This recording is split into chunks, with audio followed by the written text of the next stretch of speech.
Kemudian yang kelima, Allah berfirman, wa inik taroba ilayya shibran iqtarabtu minhu ziraan.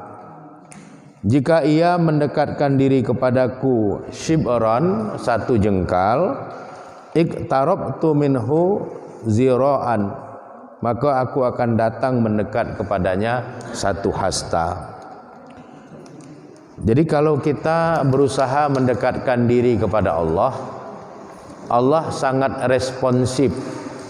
Allah sangat membalas upaya kita mendekatkan diri kepadanya.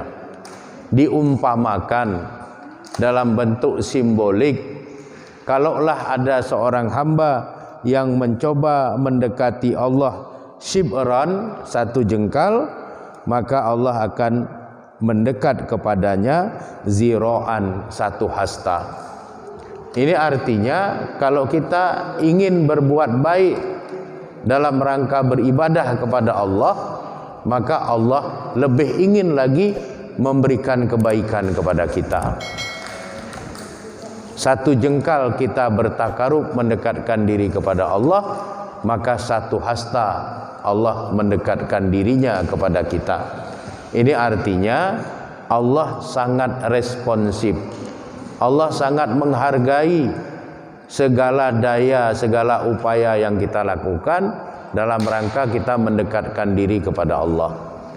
Karena hanya orang-orang yang berupaya mendekatkan diri kepada Allah yang nanti akan menjadi al-muqarrabun, yang akan menjadi hamba-hamba yang Allah dekatkan kepadanya. Jadi kalau kita tidak berusaha mendekatkan diri kepada Allah, maka Allah pun tidak akan mungkin mengambil kita sebagai hamba yang dekat dengannya. Jadi Allah mengikuti saja apa yang menjadi harapan-harapan kita kepada Allah. Kalau kita mendekatkan diri kepada Allah dengan harapan Allah dekatkan kita kepadanya, maka Allah akan dekatkan kita kepadanya. Tapi kalau kita tidak mendekatkan diri kepadanya, maka Allah pun mengikuti harapan kita. Allah tidak akan membuat kita menjadi hambanya yang dekat dengannya. Jadi jangan kita salahkan Allah. Kenapa kok kita tidak menjadi al-muqarrabun? Bukan salah Allah, tapi tidak ada upaya dari kita dalam mendekatkan diri kepada Allah, sehingga Allah tidak menjadikan kita al-muqarrabun. Tidak jadinya kita al-muqarrabun bukan karena kesalahan Allah. Allah tidak pernah salah. Yang salah kita. Kenapa? Karena kita tidak mendekatkan diri kepada Allah.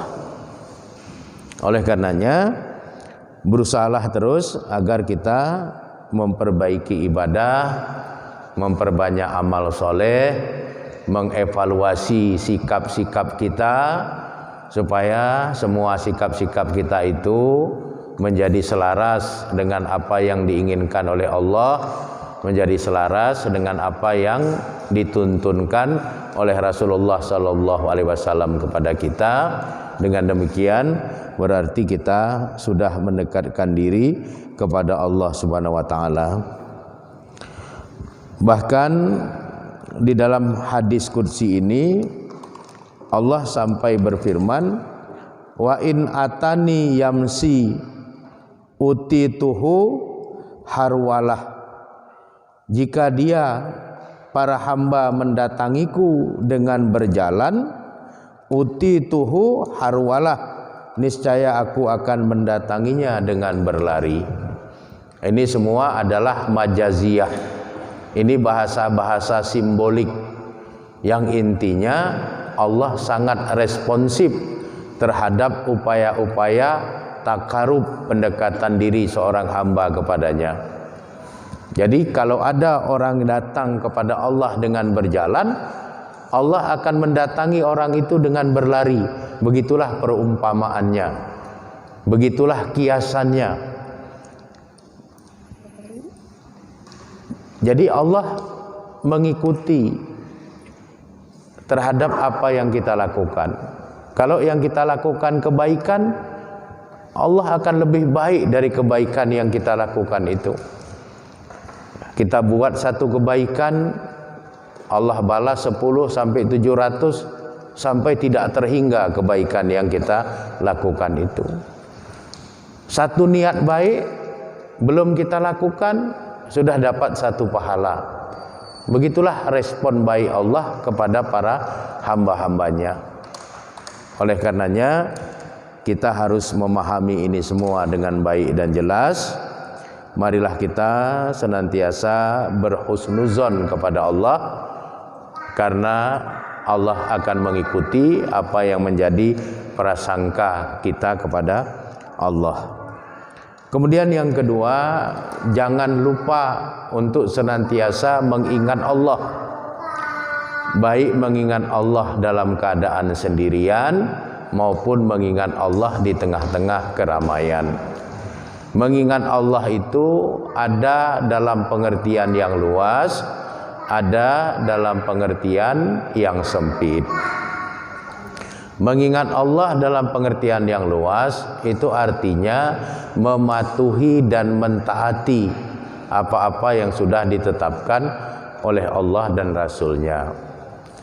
Mengingat Allah dalam pengertian yang lebih sempit itu adalah berzikir, menyebut asma Allah, bisa dalam bentuk takbir Allahu Akbar, bisa dalam bentuk tahmid Alhamdulillah, bisa dalam bentuk tasbih Subhanallah, bisa dalam bentuk hauqalah la haula wala quwata illa billah, bisa dalam bentuk istighfar astagfirullah astagfirullah. Itu zikir dalam pengertian yang lebih sempit. Tapi zikir dalam pengertian yang lebih luas itu adalah mentaati semua yang telah Allah tetapkan. Perintah-perintahnya kita jalani, larangan-larangannya kita jauhi.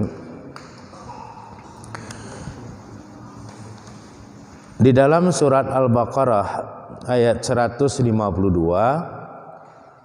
Allah berfirman, "Fazkuruni azkurkum."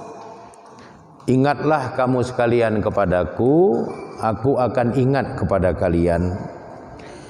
Apa maksudnya? Maksudnya azkuruni bimakna bitaati. Ingatlah kamu sekalian kepadaku, kata Allah, itu maksudnya bitaati.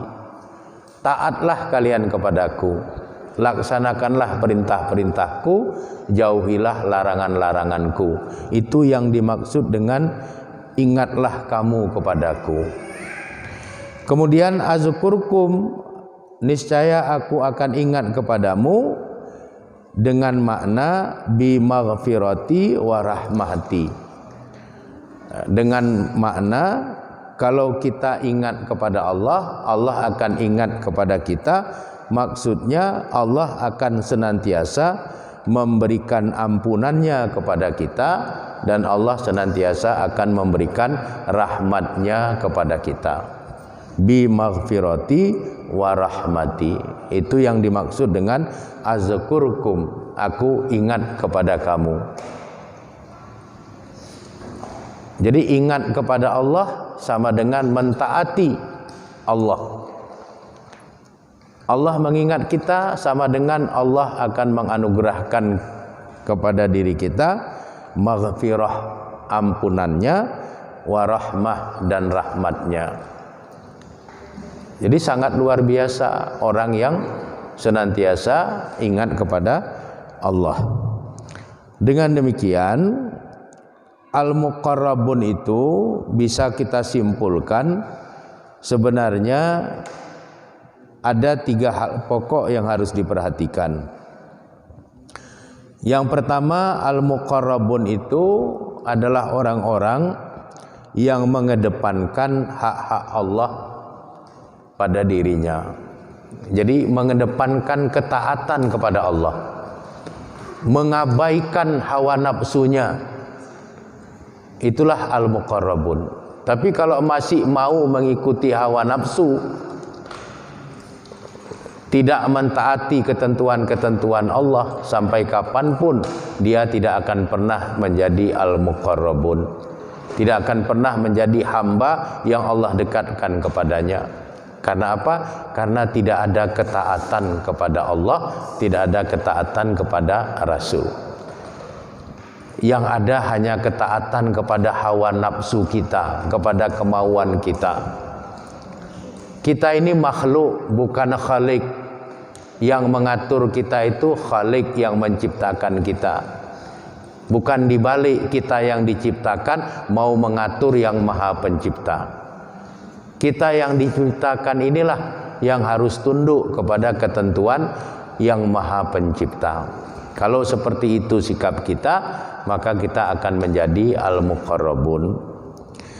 Kemudian yang kedua, al-muqarrabun itu adalah orang yang gelisah jika dia berhalangan mengerjakan ibadah-ibadah yang sunat.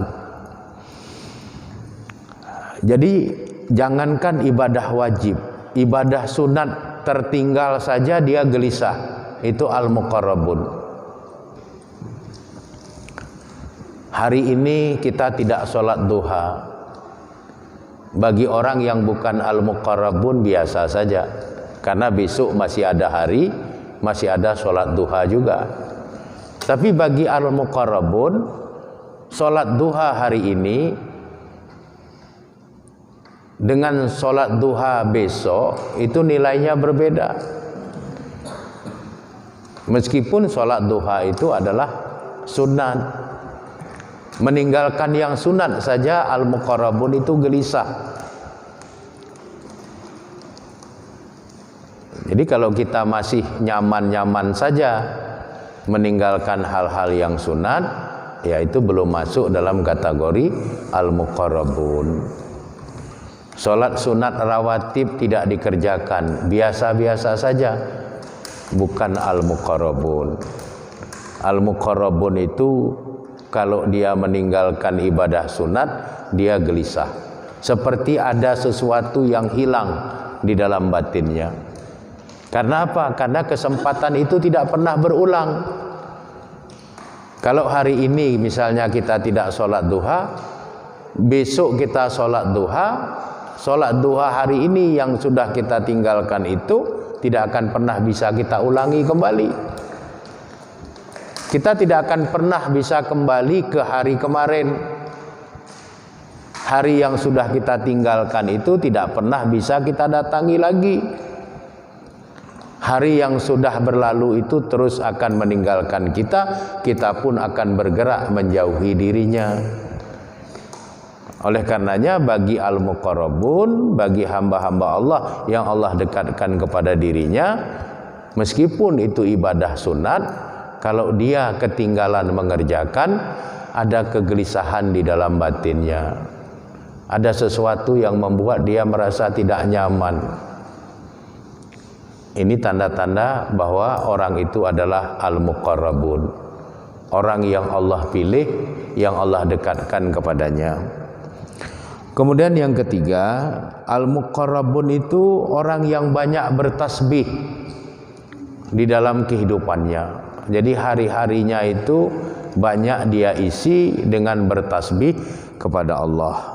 Sebagaimana yang diisyaratkan oleh Allah Subhanahu wa taala di dalam surat Toha surat ke-20 ayat 130.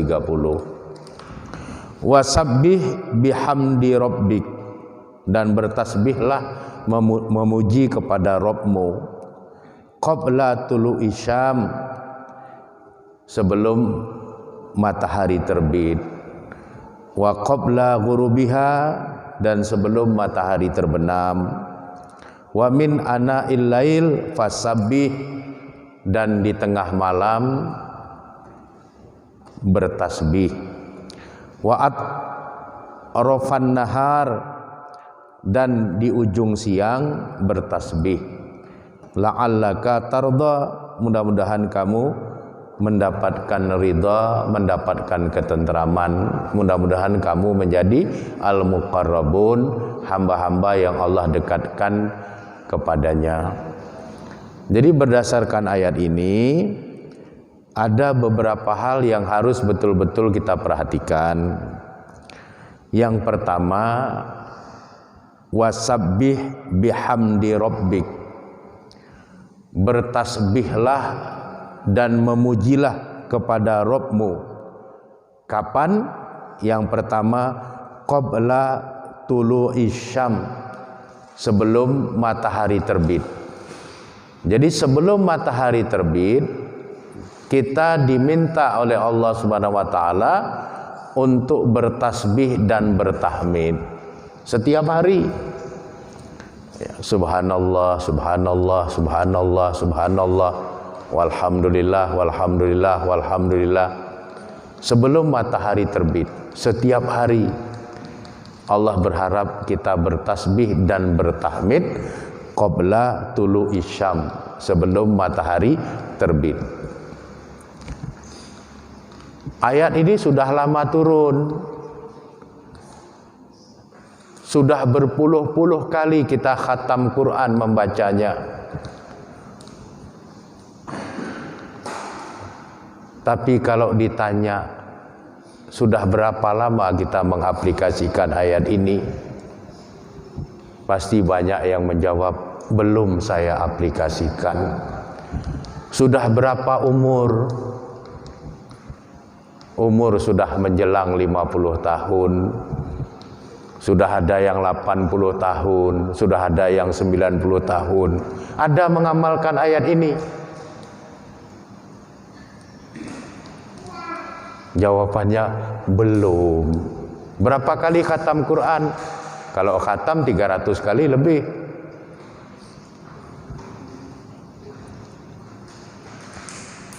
Lalu kenapa tidak mengamalkan ayat ini? Karena tidak menangkap apa yang disebutkan oleh Allah di dalam ayat ini dengan baik. Di dalam ayat ini Allah menyuruh kita bertasbih dan bertahmid. Yang pertama sebelum matahari terbit, qabla tulu'is syam. Iya Pak Ustadz, itu kan cuma sunat. Nah, kalau begitu memang tidak ada niat untuk menjadi al-muqarrabun. Tidak ada niat untuk menjadi hamba Allah yang Allah dekatkan kepadanya. Ya tidak apa-apa. Cuman kalau kita menjadi al-muqarrabun, Allah memberikan ketentraman dalam hidup kita. Meskipun makan pakai ikan asin dengan sambal cabai rawit yang diulek sama garam saja, tapi hidup ini tentram. Kenapa? Kita sudah menjadi al-muqarrabun. Setiap hari sebelum matahari terbit kita sudah bertasbih, kita sudah bertahmid kepada Allah. Makanya kadang-kadang dalam hidup ini kita punya semuanya, tapi kita tidak memperoleh ketentraman dalam kehidupan kita. Kenapa itu terjadi? Karena ada amalan-amalan yang Allah suruh kita mengamalkannya, lalu amalan-amalan itu kita abaikan. Ada orang-orang yang sangat sulit mendapatkan rezeki untuk hidupnya, karena ada amalan-amalan yang seharusnya dia amalkan tidak diamalkan. Termasuk bertasbih dan bertahmid sebelum matahari terbit itu. Jadi jangan lagi lupakan, jangan lagi remehkan. Mulailah besok pagi sebelum matahari terbit bertasbih dan bertahmid. Subhanallah, subhanallah, subhanallah, walhamdulillah, walhamdulillah, walhamdulillah. Subhanallahi wa bihamdihi, subhanallahil azim, subhanallahi wa bihamdihi, subhanallahil azim. Apalah susahnya seperti itu. Ini yang pertama. Kemudian yang kedua, wa qabla ghurubiha. Bertasbih dan bertahmidlah sebelum matahari terbenam. Ini juga berlaku setiap hari. Sebelum matahari terbenam, kita bertasbih dan bertahmid. Jadi kita sengaja menunggu pada saat matahari sudah akan terbenam, ya, kita pun sudah standby untuk bertasbih dan bertahmid sebelum matahari itu terbenam. Kemudian kapan lagi? Wa min ana'il lail fasabbih, dan pada saat tengah malam cukup bertasbih. Subhanallah, subhanallah, subhanallah, subhanallah. Jadi kalau kita terbangun di tengah malam, bertasbihlah. Kalau kita enggak terbiasa terbangun di tengah malam, setel jam beker atau setel suara di HP supaya kita bisa terbangun di tengah malam untuk kita beribadah kepada Allah dan bertasbih kepada Allah. Wa atrafan nahar, dan di ujung siang. Apa yang dimaksud dengan atraf? Di ujung siang itu. Yang dimaksud dengan di ujung siang itu adalah pada saat matahari sudah zawal, pada saat matahari sudah tergelincir, yang menandakan waktu sholat zuhur sudah tiba. Maka bertasbihlah kepada Allah. Subhanallah, subhanallah, subhanallah. Jadi ada dua waktu kita disuruh bertasbih dan bertahmid. Ada dua waktu kita disuruh bertasbih saja. Bertasbih dan bertahmid pada saat matahari akan terbit atau sebelum matahari terbit dan sebelum matahari terbenam. Itu tasbih tahmid. Tengah malam disuruh bertasbih. Di penghujung siang pada saat matahari sudah tergelincir yang menandakan waktu zuhur sudah tiba, itu kita disuruh bertasbih saja. La'alaka tarda, ya, mudah-mudahan kamu menjadi orang yang ridha, orang yang tentram, orang yang nyaman hidupnya. Jadi inilah Bapak dan Ibu-ibu serta anak-anak kami yang dirahmati oleh Allah Subhanahu wa taala. Marilah kita masing-masing berusaha untuk bisa menjadi al-muqarrabun, untuk bisa menjadi hamba-hamba Allah yang senantiasa didekatkan oleh Allah kepadanya. Demikian saja, kurang dan lebih saya mohon maaf. Kepada Allah Subhanahu wa taala saya mohon ampun. Adanallah wa iyyakum ajmain. Wallahu a'lam bishawab. Walhamdulillahirabbil alamin. Assalamualaikum warahmatullahi wabarakatuh.